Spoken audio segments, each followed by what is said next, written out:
So let's go ahead and just dive right in. We're in Principle 6, which says, evaluate all my relationships.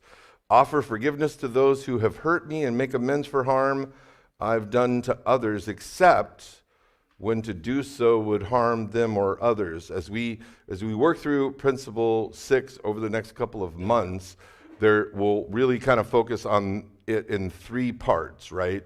The forgiveness part, a making amends part, and then a timing part. Or if in some instances it's better that we not re-engage with that person. So we'll break it apart in three parts as we work through these lessons. And the biblical comparisons for this are, blessed are the merciful, for they will be shown mercy, Matthew 5:7. And blessed are the peacemakers, for they will be called the children of God, Matthew 5:9. And then, like I referenced a minute ago, step 8 says we made a list, right? That's all we're going to start with, is making a list of all persons we had harmed and became willing to make amends to them all. And notice it says became willing, right? It's not at this time that we're actually going to do that work. We're simply going to make the list, and we're going to pray for willingness to follow through on the list that we developed together. And then in Luke 6:31, it says, do to others as you would have them do to you.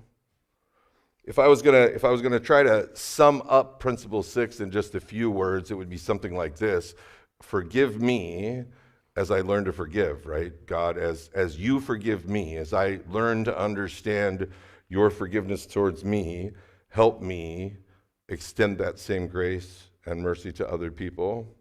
So in the beginning, right, in the first 5 principles, we started doing repair work on what I'll just call the personal side of our lives, right? We admitted our powerlessness, we turned our lives and our wills over to the care of God, we did a moral inventory, we shared our sins and wrongs with another person that we trust, we admitted our shortcomings, we asked God to remove those, but now we're going to start to do repair work on the relational side of our lives. And making our amends is the beginning of the end of our isolation and separation from God and other people, right? The behaviors that we develop that create unforgiveness and the inability to make amends, those behaviors separate us from God and from other people that we care about. Making amends, right, is not so much about the past as it is about the future. Here's some of the questions that I often hear. I've actually heard some of these questions from more than one person this week, right? If God has forgiven me, am I not good enough, right? Isn't that good? Can't I just stop right there? And actually there's more work, right, that needs to be done. Or I've also heard this: why do I need to drag up the past? I don't want to drag up the past. Nothing good comes from talking about the past.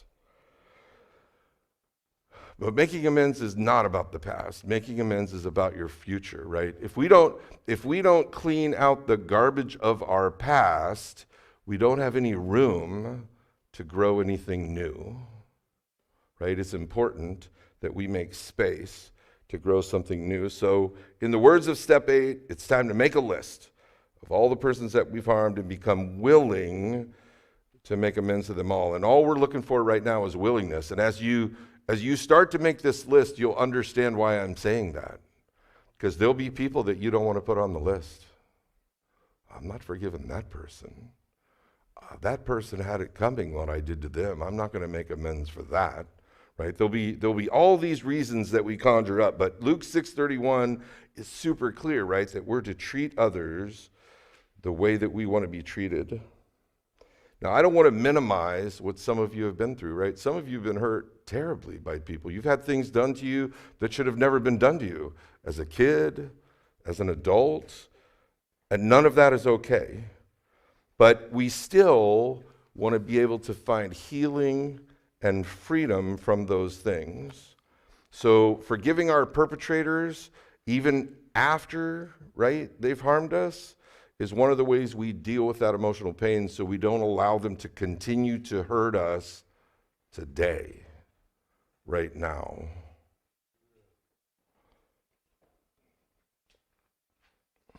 So we're going to specifically deal with the issue of forgiveness, 3 specific types of forgiveness in a future lesson. So for tonight, though, I just want you to kind of hear the way John Baker, the founder of Celebrate Recovery, rewrote this step a little bit for people who have had significant sexual or physical abuse. We made a list of all persons who have harmed us and became willing to seek God's help in forgiving our perpetrators, as well as forgiving ourselves, realizing that we've also harmed other people and become willing to make amends to them, right? So when we were kids and things happened to us, we don't have any responsibility for that, but as adults, we have responsibility for the choices that we make, and it's important that we take a look at those. So then the second part of Principle 6 says, we'll make amends for harm I've done to others, except when to do so would harm them or others. In Matthew 5:23 and 24, it describes it this way: therefore, if you are offering your gift at the altar and there remember that your brother or sister has something against you, leave your gift there in front of the altar. First go and be reconciled to them, then come and offer your gift. You notice it says gift here, right? What it's referring to is a tradition of giving God a gift of thanks for the things that you have, right? This is a Jewish custom that it's describing. In the time of Jesus, they would bring a gift of thanks to God. And God is saying, hey, before you thank me, go and fix these things with your brother and with your sister. So the first part of Principle 6 deals with being willing to consider forgiveness, and the second part of Principle 6 is the call to action, to actually start the process of forgiveness, which is a deepening process over time.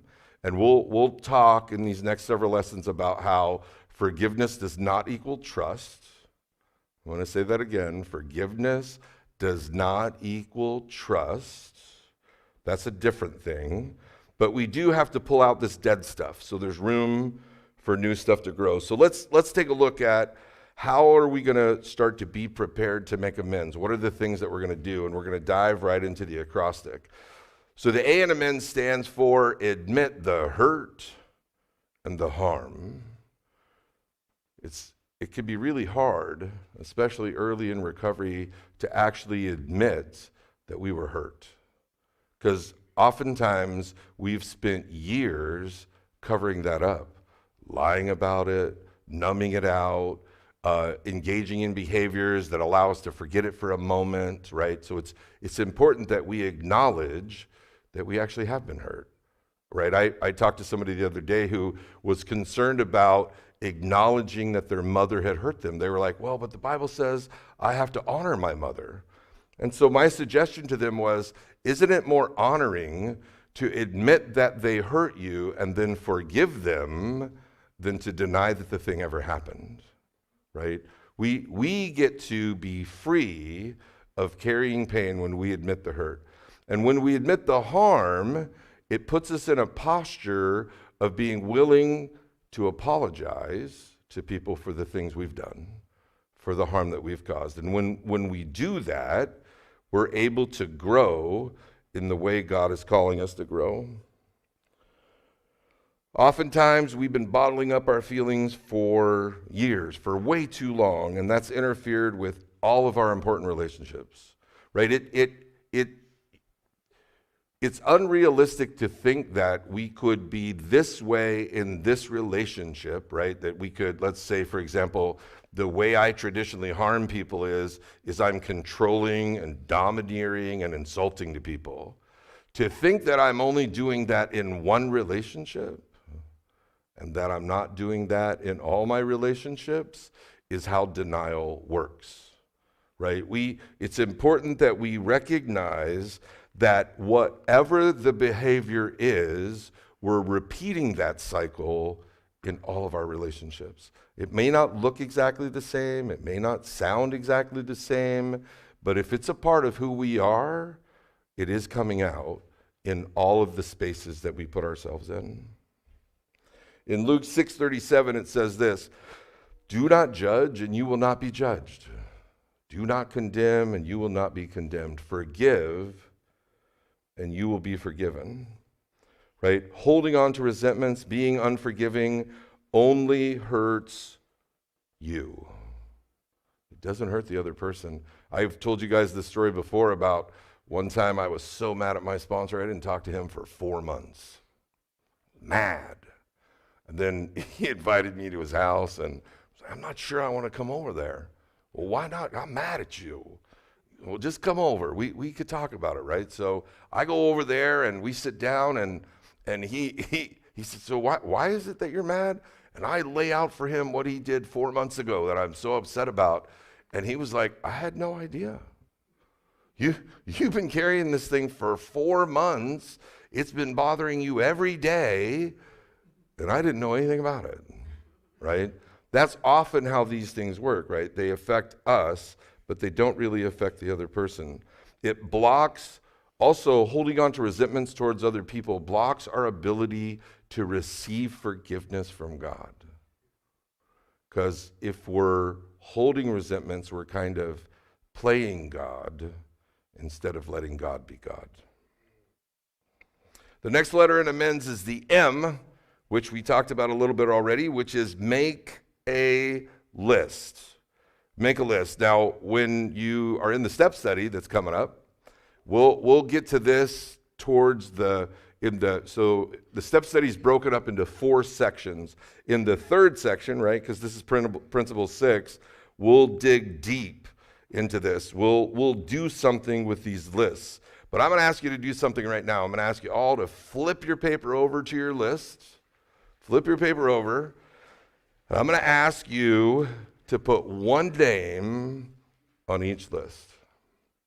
Who is the person that you need to forgive the most in your life? Remember, I'm not saying you need to trust them. I'm not saying you need to reconcile with them. I'm simply saying that you need God to help you become willing to forgive that person. Write that person's name in there.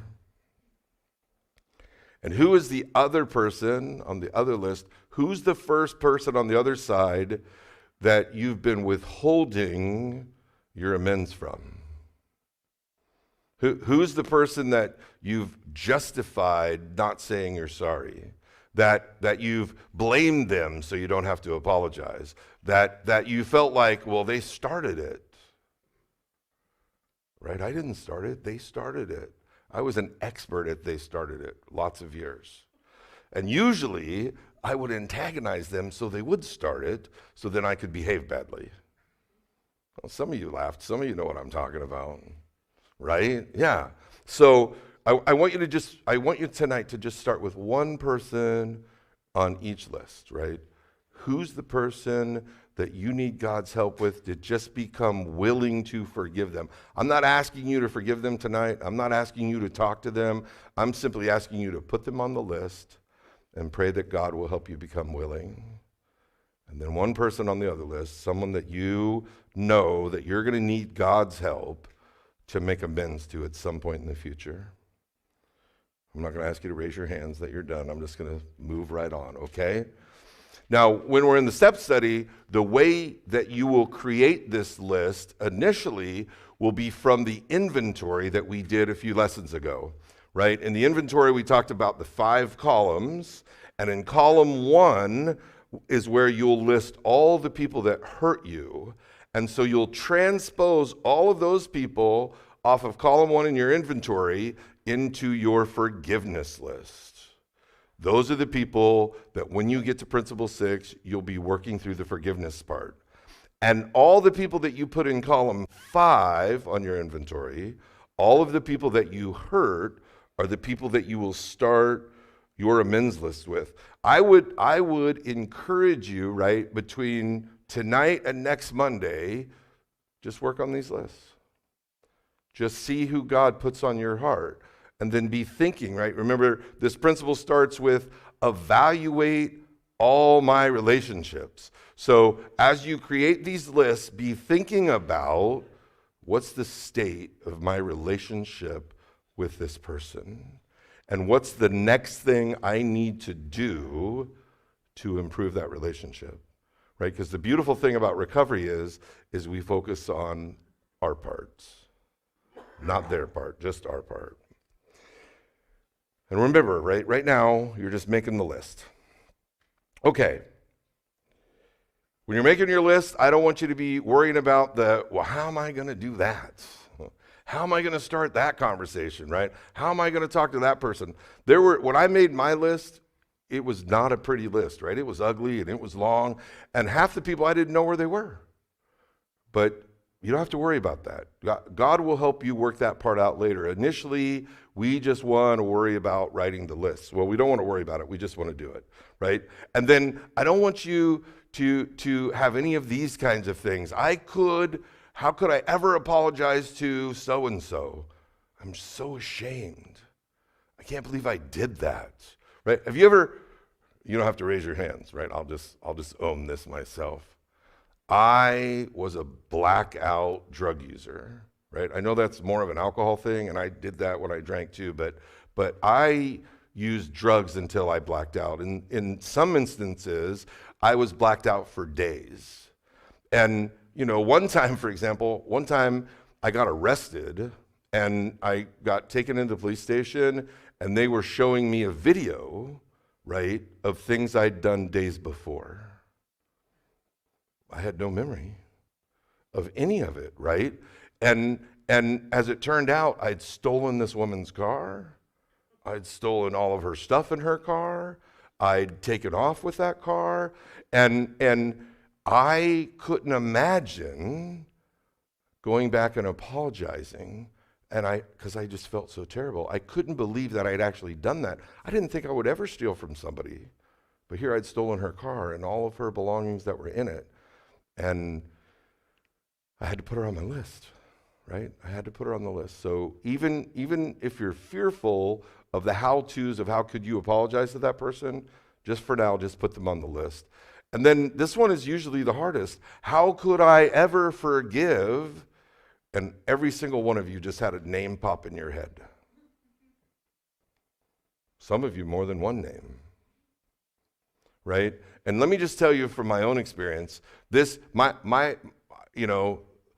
who I put in that column has changed each step study because God has been good and has given me mercy and grace in an amount that I was able to forgive each new person that I put in that column, right? The first person that I put in, how could I ever forgive blank, was the guy who did sexual things to me when I was a kid that I was haunted by most of my life. And when he initially reached out to me in my first year of recovery, right, I get a Facebook request from him, will you be my friend? And I was like, I don't think so, right? I was like, I can't, there's just no way. And so eventually, though, I did engage in a conversation with him through Messenger, but it became clear, right, in that communication that he wanted to relive some of the events, and I wasn't willing to participate in that. And so I simply said to him, look, unless you're willing to talk about the things that happened that have caused me pain that I still live with today, I'm not willing to talk to you. And then a year later, I didn't hear from him for a year. Did a step study. A year later, I heard from him again. And this time, he started with, I'd like to talk to you about what happened, right? And he apologized for the ways that he had hurt me. And the beautiful thing about that is that a year before, I couldn't have forgiven him. So it was actually a good thing that God didn't have things happen then, because I needed God to prepare my heart. And it took a year of hard work and a step study for my heart to be at a place where I could actually say, I forgive you, and release him. And I haven't talked to him again, right? He apologized, I forgave him, and I haven't had to have any of those nightmares or any of those cold sweats or any of those panic attacks where I relive those events. I don't do that anymore. I can talk to you about him right now, and I'm at peace because God has healed me of that. Now, I have a new person, right? I have a new person in my list. How can I ever forgive? And I have somebody else, but I trust that God's going to do the work, that he's going to through my willingness, he's going to prepare me to be able to forgive that person. I'm sure that he's going to do that for you. We just need to make the list and pray for the willingness to do it. We want to pray that we can be willing to be made willing. When I first heard that, I was so grateful, because when people told me, you just need to be willing, I was like, yeah, I'm not doing that. Not willing, that sounds like weakness, right? If I become willing to forgive this person, then that means they could hurt me again. That's not really how it works, though, because I thought that if I forgive them, I let them back in my life. And that's really not what is required. So I prayed that prayer for a long time. Lord, help me be willing to be made willing. Luke 6:31, right, which I think it's in this lesson 3 times, do to others as you would have them do to you. The E in amends stands for encourage one another. So again, I don't want you to raise your hands, but I want you to be thinking about this. There should be at least one person in this room that you know, if you're feeling discouraged, you can go to them and they'll encourage you. And if you don't know them yet, you should meet them in the small group that's coming up next. Because they're here. And I can assure you there's more than one person in this room that wants to encourage you, right? We're in this together, right? And we want to encourage each other. It's been said that encouragement is like oxygen for your soul. Oxygen for your soul. So it's going to be important, though, that before you make your amends or you offer forgiveness, that you talk this through with a sponsor or an accountability partner, someone who's done it before, someone that can be a sounding board that can help you check that your motives are right, to ensure that the timing is right. We need people in our lives who will encourage us, right? In Hebrews 10:24 it says, and let us consider how we may spur one another on toward love and good deeds, right? Be thinking of ways you can encourage your brothers and your sisters in this room onto good deeds.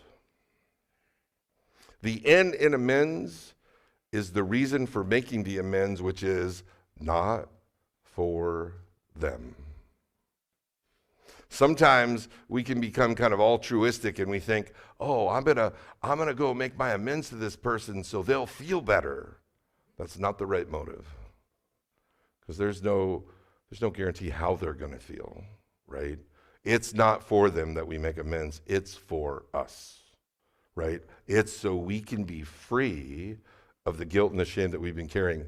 I remember 7.5 years ago when I reached out to my daughter and I wrote her an amends letter and I asked for her forgiveness. She was not very happy to hear from me, right? Which was heartbreaking to me. She'll be 32 this year. Actually, I take that back. She just turned 31 a couple weeks ago.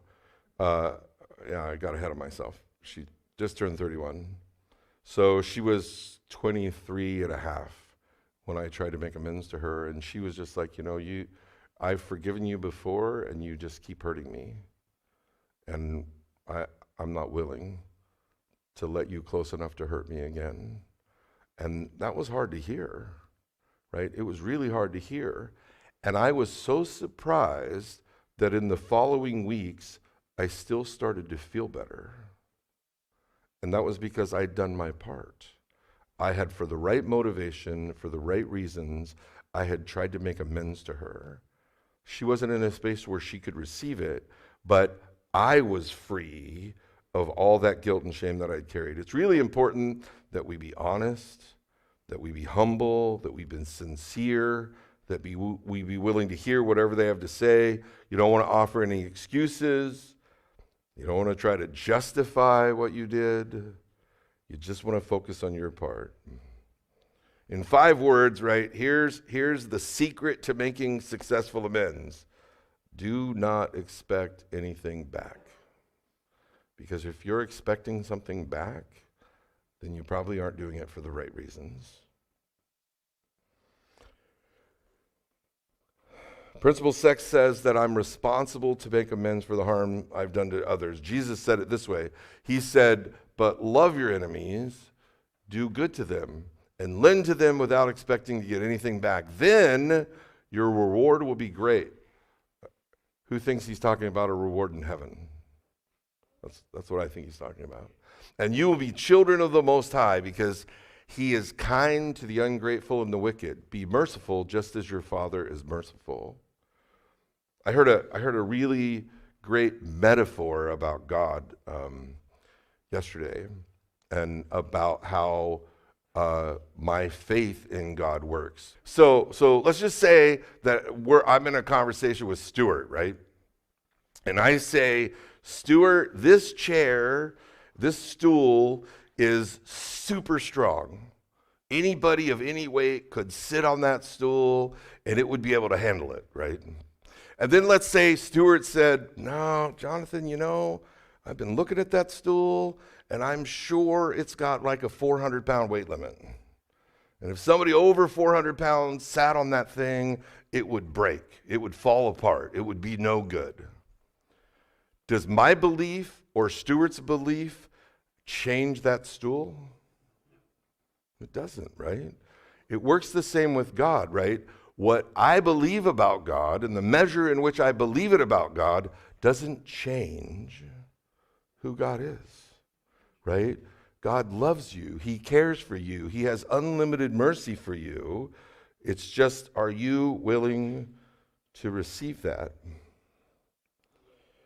An unforgiving heart will cause you more pain and more destruction than it will ever cause the person who hurt you. Let's move on to the D in amends, which stands for do it at the right time. Do it at the right time. Principle 6, it requires courage, it requires good judgment, it requires willingness, but it also requires a very discerning sense of timing. That's why we want to have someone who's done this before us help us in this process, because sometimes the timing is off and it's better to wait, right?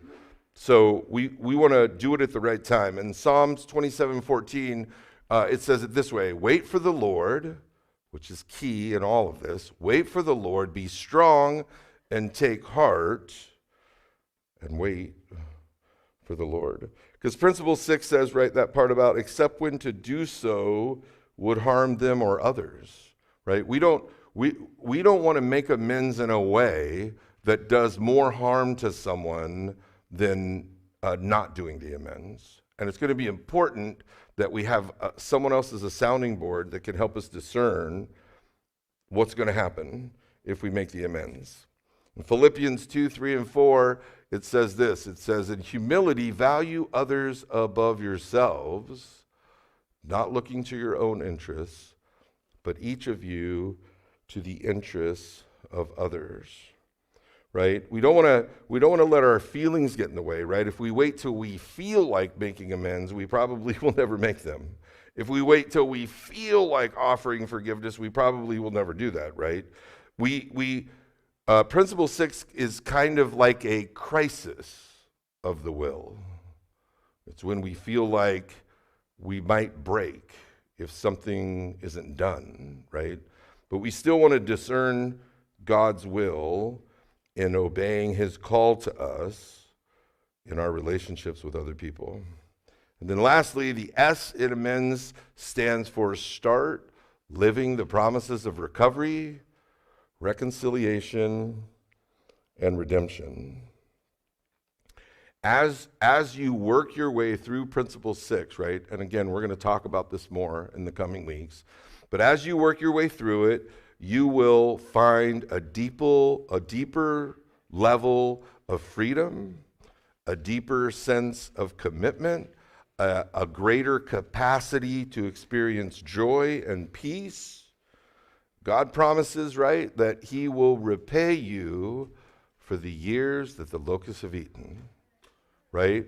God is going to do the work that you haven't been able to do yourself if you just allow yourself to be made willing. The freedom that I'm talking about is freedom from the chains of resentment, the chains of anger, the chains of hurt, freedom from the guilt and shame of the harm that we've caused to others, to be able to look people in the eye, knowing that we're working with God and cleaning up our side of the street, taking care of our part. So I want to encourage you in your small group tonight, right, that if you've done Principle 6 in a step study before, share how that worked with a newcomer. Share that with your group so they can be encouraged that there's value in this process, right? It sounds scary, but it's very beautiful. So, and if you haven't done a step study before, talk about what you're thinking, right, after hearing this talk tonight about Principle 6. All right, let's go ahead and let's just close with a word of prayer, all right? Dear God, I just want to pray for myself and for everyone else that's here for willingness. Willingness to evaluate all my past and current relationships. Lord, please show me the people that I've hurt. Help me become willing to offer my amends to them. Also, God, I just ask that you would give me your strength to become willing to offer forgiveness to those who have hurt me. I pray for your timing in taking the actions that Principle 6 calls for. I ask all these things in your Son, Jesus' name. Amen.